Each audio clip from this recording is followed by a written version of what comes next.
बिहार में अपनी स्ट्रेटजी बदल सकते हैं बीजेपी जेडीयू। नीतीश के काम नहीं आ रहे स्वर्ण, भाजपा को फायदा नहीं दिला पाए सम्राट। लोकसभा चुनाव में उम्मीद के मुताबिक सफलता न मिलने से भारतीय जनता पार्टी और जेडीयू की चिंता बढ़ गई है।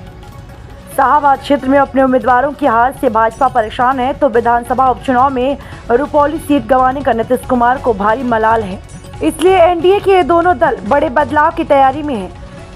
खबरों में आगे बढ़ने से पहले आप सभी से गुजारिश है, अगर आप चैनल पर नए हैं तो अभी सब्सक्राइब कर लें। बड़ी खबर है, जहां भाजपा बिहार में अपनी रणनीति बदलने जा रही है। नीतीश कुमार की पार्टी भी अपनी चाल बदल सकती है। भाजपा और जेडीयू की ओर से इसके संकेत भी मिलने लगे। एनडीए की दोनों पार्टियां इसकी जरूरत भी महसूस कर रही हैं। इसके वाजिब कारण दोनों दलों के पास है। सोनों को सिर आंखों पर बिठाने वाले नीतीश कुमार को उनका साथ नहीं मिल रहा, तो भाजपा को लौकुश समीकरण के वोट नहीं मिल रहे। बिहार के शाहबाद इलाके में भाजपा को कुशवाहा वोटरों का साथ नहीं मिलने से लोकसभा चुनाव में मात खानी पड़ी। उसी तरह सीमांचल में सोनों का साथ न मिलने से जेडीयू को पूर्णिया संसदीय क्षेत्र के साथ रुपौली विधानसभा उपचुनाव में नुकसान उठाना पड़ा। यह सब नीतीश कुमार के साथ तब हुआ जब उन्होंने जेडीयू के शीर्ष पदों पर सोनों को बिठाया है। लोकसभा चुनाव के लिए लल्लन सिंह ने अपनी इच्छा से पार्टी का राष्ट्रीय अध्यक्ष पद नहीं छोड़ा, तो शायद वे उस पद पर बने रहते। नीतीश ने उन्हें केंद्रीय मंत्री बनाने में भी मदद की। देवेश चंद्र ठाकुर को विधान परिषद से लोकसभा भेजा। संजय झा को जेडीयू का कार्यकारी अध्यक्ष बनाया है।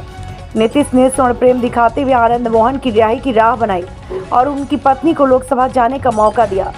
इसके बावजूद पूर्णिया और रुपौली में राजपूत, ब्राह्मण और वोट जेडीयू उम्मीदवारों को नहीं मिले।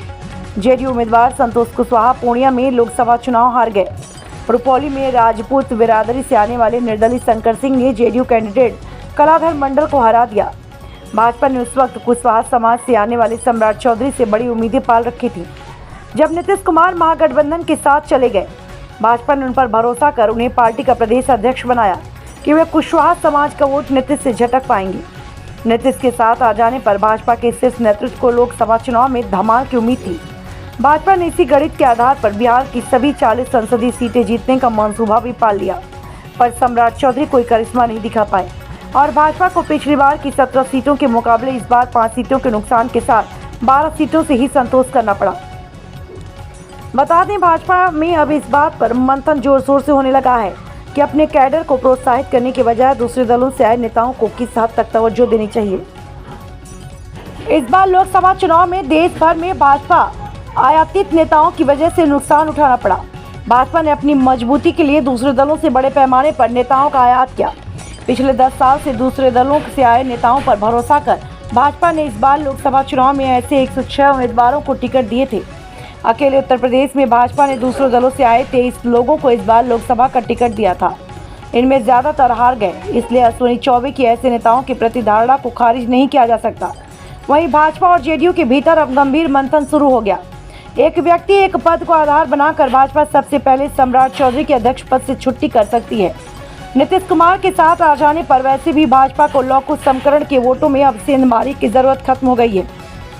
ठीक इसी तरह जेडीयू भी खुद में बदलाव कर ले तो आश्चर्य नहीं होना चाहिए। सूत्र बताते हैं, नीतीश जल्द ही पार्टी के स्वर्ण नेताओं की बैठक करने वाले हैं। बैठक में वो साफ साफ कह सकते हैं कि आप लोगों को आगे बढ़ाने का लाभ जेडीयू को नहीं मिल रहा। नीतीश पिछड़ी और अति पिछड़ी जातियों पर दांव खेल सकते हैं, तो भाजपा सोनों पर ही अब अधिक भरोसा करेगी। हाँ, भाजपा एक सावधानी जरूर बरतेगी कि दूसरे दलों से आए नेताओं पर निर्भरता कम की जा सके।